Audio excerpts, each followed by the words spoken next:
What's good, everybody? Take AZ back here. Another wrestling review. Now that we're here in January, we're going to do year-end reviews. So I wanted to count down my top 10 matches of the year. I also ranked my top 100 wrestlers. So I'm going to use my top 100 list to kind of count down to the top 10 matches. And then we'll do a top 10 matches at the end of it. So I'll give a, come on, guys. I'll give a brief synopsis. Are you finished? Like why guys are ranked. We'll run through these pretty quick, depending on how long this is. I'm planning to get through 100 through 51. If we're going fast enough, maybe we'll tick off a couple more. We'll do this in a series of videos, with the top 10 wrestlers being one video, the top 10 matches being a separate video, and then probably like 11 through 25, 26 through 50, and then 51 through 100 right now. All right, so coming in at number 100 of the 100 best wrestlers of 2025, I have Kenta. Kenta returned to Noah this year, winning the GHC title, which was my favorite match he had of the year. Obviously not returning quite to peak Kenta form. That ship has sailed, but he found something that he's been missing the last few years. Coming in at number 9, the 9 is Aingle Blanc. I only saw his one match at WXW against Leon Slater. Very talented guy. Shame he moved on to the WWE because he's essentially retired in my eyes. But I was very impressed by this match. I'm sure he'll do good work there. Coming in at number 98 is Angel de Oro, the Los Chavez Hermanos. Got the word for brother there for a second. I have Angel ranked here and not the tag team, because he's mainly ranked here for his Takeshita match. I believe it was for the Never Openweight title, which I was a big fan of. I gave that 4 stars. But him and his brother have been the tag champs at CMLL for pretty much the whole year, if not the whole year altogether. Doing good work down there. Coming in at 97, I have Yuma Uemura. Kind of one of the forgotten next generation guys in New Japan. I think he's kind of found his fitting a bit along with Shota Umino. They formed a tag team here. I like Yuya's work a little better, so he did a little better on this list. Shota was the first cut of the list, so they're pretty closely aligned here. Coming in at number 6, I have the Lucha Solos.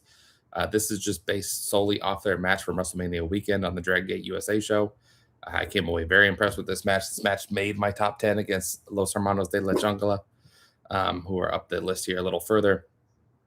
I would like to see more of them. They're just really in Mexican indies. I'm hoping they get booked a little bit more WrestleMania weekend this year and get a footing in the U.S. indies, so they're more on my radar. Coming in at number 5, 95, is Fuminori Abe from the Astronauts tag team. I thought the Astronauts were doing pretty good work this year in DDT.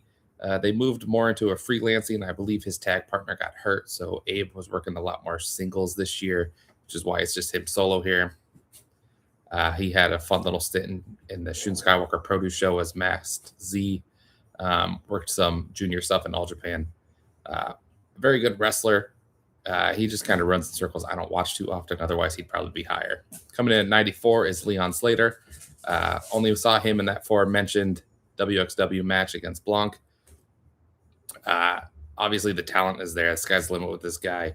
I won't be seeing much of him either now that he's in WWE, but I knew he deserved to be ranked a little higher, which is why he's 5 slots higher. Coming in at 93 is Io Shirai. Io Shirai only wrestled 1 match this year in Marigold, because I don't watch the Fed.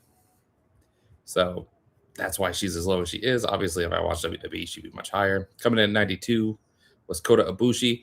I thought Ibushi's return to AEW this year was really good, and he really kind of seemed to have found something after years away. And then he broke his leg. So didn't get to work too many matches, but I thought he did pretty good job in the matches he did get to work, with the Forbidden Door cage match obviously being his best match, as that was one of my favorite matches AEW put on all year. Coming in at 91 is BxB Hulk. BxB Hulk is not what he was in his prime. I think he has kind of aged the least graceful of all the guys still in Dragon Gate. But he did have a Triangle Gate run to start the year. He was in my favorite match at Dead or Alive, which I was there live for. Had more to do with his tag partners and his opponents than him. But he can still do his spots, which is all you really need of him. Dragon Gate, these guys work so much, and I watch every show, so I've just seen a lot of Hulk. So he gets on here, and all the Dragon Gate guys really get on here just from bulk and quantity, especially these guys here towards the lower end of the list. Coming in at number 90 was Hiromu Takahashi. Takahashi did a little bit more freelancing this year.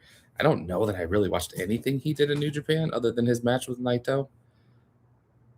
They won the tag belts. That's right. That's what he's predominantly here for. I haven't caught much of his Noah work. He worked that Shun Skywalker produce show as well. And he worked some of the Desperado produce shows. So I've seen a little of his outside work, not a whole lot of it. This is mainly from that tag run where they work on the Bucks, which I thought the Bucks were able to drag good matches out of Naito more so than him, because he's shown he still got it here in the later half of the year. And he had the Fletcher match at Forbidden Door.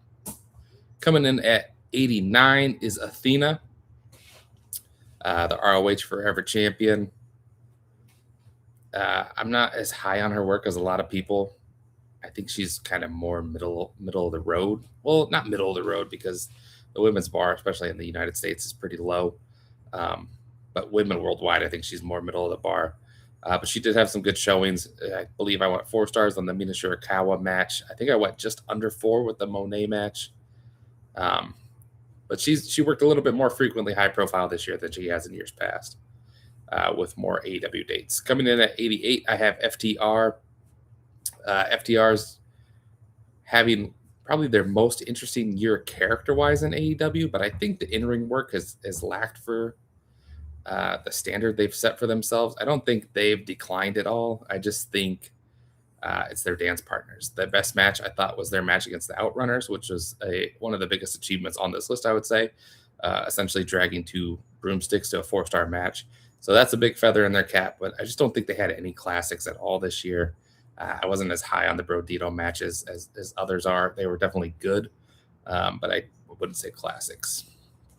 Coming in at 87, I had Mao from DDT. I feel like he's the face you see the most with DDT, at least in the States, because he works GCW and those equivalent indies fairly often.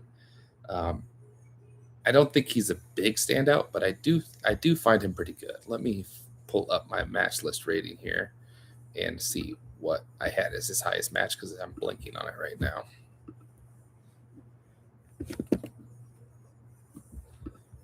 I had the tag match against the Astronauts was my favorite. It looks like that is all I ranked this year. That doesn't seem right, but I haven't seen a lot of him overall, so maybe that is right. Coming in at 87, I had Akihiro Sahara from Dragon Gate, the big man heavyweight from the formerly Mochizuki Dojo, 3 young guys. I don't find myself as impressed with him as most people. The upside is there. He just doesn't have the same kind of level of flashes to me.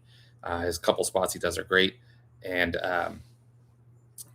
like his other 2 partners, they really shined out at the last show of the year against that Love and Peace in that Triangle Gate title match. So I'm a bit higher on him, but I just wasn't that high on his work overall in the year. He was hurt for a good portion of the year as well. Coming in at 85, we have Jalistico. Jalistico, not really known as a great worker, but I thought he had a really good stretch against hologram there. And I want to say it was like April, May. Working a series against hologram and Commander. I think both in CMLL and AEW. Really impressive stuff. The best I've ever seen him be. Then he had proceeded to get hurt, so he can build off that momentum. Coming in at 84, I have Los Golpeadores, Dragon Bait and Alpha Wolf from Noah. I like these guys a lot. I saw on that 1-1 show. I've yet to watch any of 2026 Noah. I saw that they broke up, so they will most likely won't be on this list as a tag team again next year. Mainly familiar with them through their Dragon Gate work. They had a series, 3 or 4 matches in Dragon Gate, which was really good. But my favorite match of them on the year was where they lost the tag belts to Daga and Daiki Odashima. And I would likely have these guys higher if I had watched more of them than like 5 times this year. Coming in at 83, I had Hanan, tag partner Asaya Ada and Stardom. All her work here is teaming with Ida. So Ida's obviously higher on the list because she had that series of singles matches towards December, which we'll talk about when we get to her. Let me pull up what we got for her. I really liked the match against Sierra and Suzuka Suzuki from 224. I give that 4 1/4. And then Hazuki and Koguna from April 27th. I believe that was All-Star Queendom. And I'm sure they had a bunch of other good tag matches. I just haven't watched a whole lot of Stardom. Coming in at 82, I had Dani Luna. She's kind of just wasting away in TNA, but she's made a name for herself on the U.S. Indies, predominantly DPW. I liked her match against Heian. And then in WXW, she wrestled Miyu Yamashita. I should find her name on the list. Oh, it's right above her. Mayu Yamashita from WXW. I thought that match fucking rocked. I went 4 1/4 on that. Might as well jump right into 81 because I spoiled it. That it's Mayu. I like her work a little bit more. Dani Luna, I think is good. I just haven't seen a lot of her because I don't watch TNA. Yamashita, I've seen a little bit more of with her being here at WrestleMania weekend. She was my favorite match on the TJPW show, WrestleMania weekend. And it's typically my favorite match whenever I watch Tokyo Joshi Pro. Coming in at 80, I had Tomohiro Ishii. Don't need to say much about him. Ishii just fucking rocks. He rocks every year. Coming in at 79 was Barbaro Cavenario, the caveman from CMLL. Very good. I'm very fond of him. I don't watch as much CMLL as I would like. So I have missed a lot of his matches, but I really liked everything I did see. I really enjoyed WrestleMania weekend when they did the Benkei and Titan against Yamato and Barbaro tag match. I thought that was fun. Way to mix those guys up. He was involved in the main event of the anniversary show. Didn't do a whole lot in that altogether because his team wasn't part of the actual mask elimination part of the match. But mainly I just watched his stuff in the beginning of the year. I kind of fell out of CMLL as the year went on. Otherwise, I believe he would be higher. Coming in at 78 was Orange Cassidy. I like Orange's work a lot. He was having 4-star matches against like Takeshita to start the year. Then he got hurt. Injuries, the story of a lot of these guys lower on the list. Jesus Christ, Lincoln. Where the quantity is just not there because they missed time. Coming in at 77 was Kagetora from Dragon Gate. Susumu Yokosuka's tag partner. They had the Triangle Gate run to start the year. And then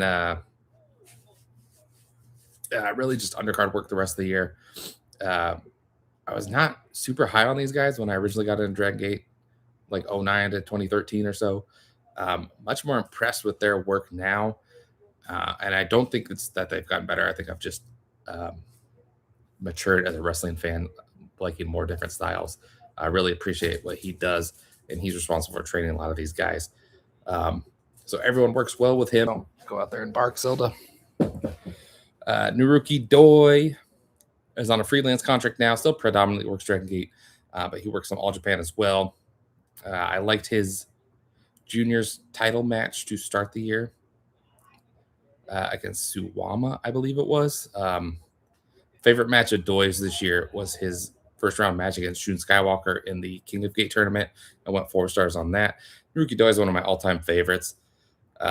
He's getting up there age-wise, and he's typically in undercard stuff, so he's not working a lot of high-profile stuff anymore, but he can still show out. Coming in at 75, I have Kai. I'm not a big fan of Kai, but he's involved in pretty much every Z-Brat / Gaja Dokuro Triangle Gate match or Trios match. He's a workhorse. He's in every match. So he's here purely quantity. I think he's usually the 6th best guy in a Trios match, but the quantity is there. Coming in at 74, I might have to go wrangle the dogs here. 74, Los Hermanos de la Jungla.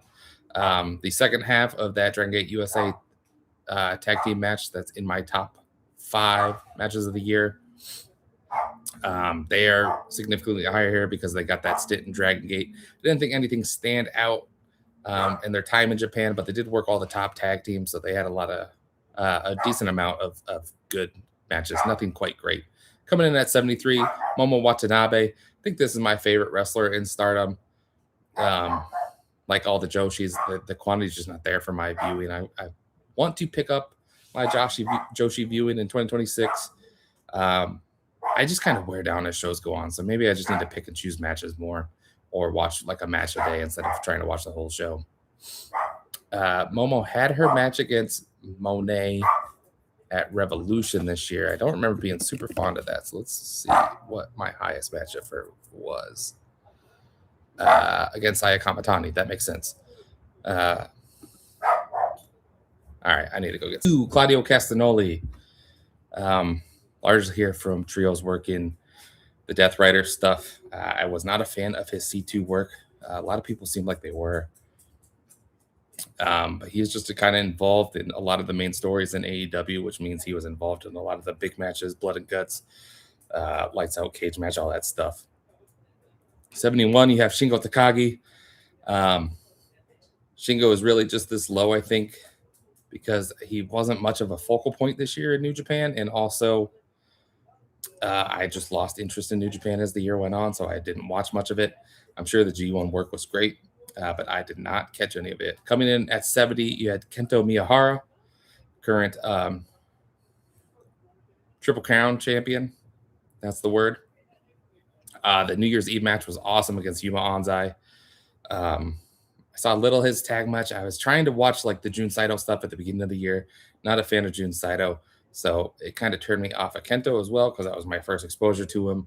Definitely going to go back and catch more of his prime years, but he still rocks. Coming in at 69, ironically, I didn't do this on purpose, is Mina Shirakawa. I thought she had a series of pretty good matches this year. I'm still not super high on her overall, but I went 4 stars on her match with Monet at Wrestle Dynasty. And when I went 4 stars with her match with Athena, I don't believe that was Final Battle. I believe it was Death Before Dishonor. She's doing fine work with Toni Storm right now. She's obviously going to be more of a character than a like awesome wrestler, but I thought her in-ring work was actually pretty decent this year. Coming in at 68, you had Chihiro Hashimoto, the ace of Sendai Girls, if I'm not mistaken. I've seen a little of her. She worked some Stardom, I believe All-Star Queendom she worked. I've probably seen her freelance here or there. I've only watched that one Sendai Girls show where she headlined against Saray. I liked that match a whole lot. I could see the talent there, even though I'm not so much familiar with her day in, day out work. Coming in at 67, Yoshiki Kato, the Mad Cop from Gachadokura. I think has progressed as the years went on. He's more of a looks guy in Dragon Gate than a ring work guy. But he was involved in my favorite Dragon Gate match of the year. And he's done some good work in trios and tags. I think they've figured out that that's the best role for him, at least here in the short term. Coming in at 66 is Gianni Valetta, the madman from Malta. They really kind of turned it on at the end of the year. I didn't mind his series against the veterans and his little mini feud against Mochizuki in the middle of the year.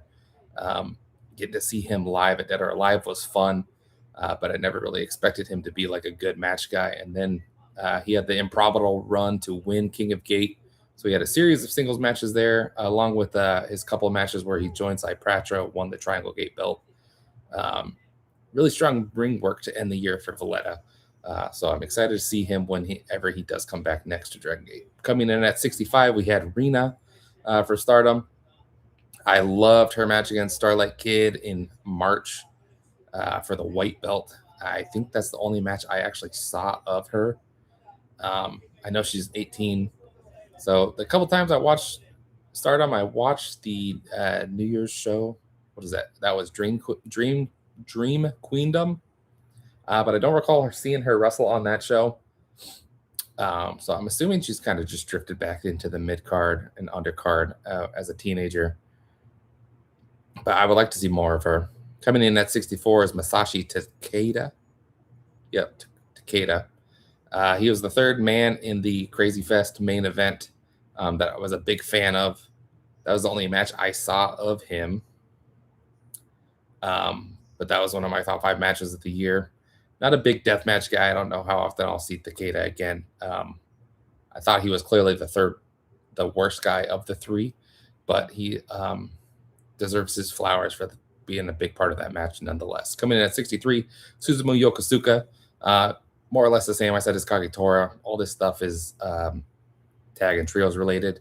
He did have a mini Dreamgate Challenger run to end the year, but I wasn't a big fan. Coming in at 62, Mayu Iwatani. One of the former aces of Stardom, made that jump to Marigold. She had that match against Io Shirai. I think she had a pretty good match at All-Star Queendom that I'm now blanking on. But yeah, I kind of steer away from Marigold. I don't know how much of her I'll see, even if I increase my Joshi wrestling. But obviously very talented. Coming in at 61, Kevin Knight. The Jet made the jump to AEW, so I saw more of him in 2025 than I've seen of him in a year prior. I'm not as high on him as a lot of people are. I don't really understand the future main eventer hype that some people have with him. But I'm very impressed, and he has gotten better as the year's gone on, and he's still young, that he's still growing. So maybe he will reach that potential. I just think, in general, wrestling fans that don't watch sports don't really understand that potential isn't always reached. So while he shows the potential, I don't think he's really shown the floor that he's like a sure thing. Coming in at 60 is Ricochet. Ricochet got to revive his career this year in AEW after kind of like wasting away a lot of his like later prime in WWE, I think. I'm sure he had a couple matches here and there that were pretty good, but he got to kind of show out more of what he's great at to start the year in AEW, and then he kind of got saddled with MVP. Oh my gosh. And now that the dogs are done barking, Yuma Anzai. I think he is the like future ace of All Japan. He's definitely their best young prospect. He had a very good match in January that I'm now blanking on because that was 12 months ago. And then he closed the year out against Miyahara, obviously. Let's see. Anzai. He wrestled Ashino. Okay, that's what I was going to guess. And then he also had a tag match against the Astronauts in February. Good stuff. I'm definitely going to check out more of him in 2026. Coming in at 58 is Jun Kasai. Like Takeda, I don't watch much deathmatch stuff, so I'm only familiar with Kasai. You all right? Only familiar with Kasai from the Desperado Produce shows, but I liked both his matches against Despy this year. I think I saw some last year too. Coming in at 57, I have Los Titanes del Aire, Commander, and Hologram. I lumped these guys in as a tag team because predominantly they're on the list as a tag team. I think I had a 4-star singles match from both of them, but the rest of their work was tags. So I lumped them as a tag team. Kind of think that's predominantly how to be used going forward in AEW once Hologram is healthy. Coming in at 56, I had the ace Hiroshi Tanahashi. Had Wrestle Kingdom been in 2025, he will be higher on this list, but that wasn't the case. I still thought his year was very fun.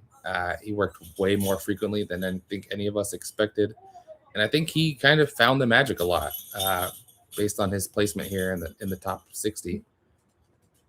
The Takeshita match in the U.S. was very good, and he had a couple other decent matches as well.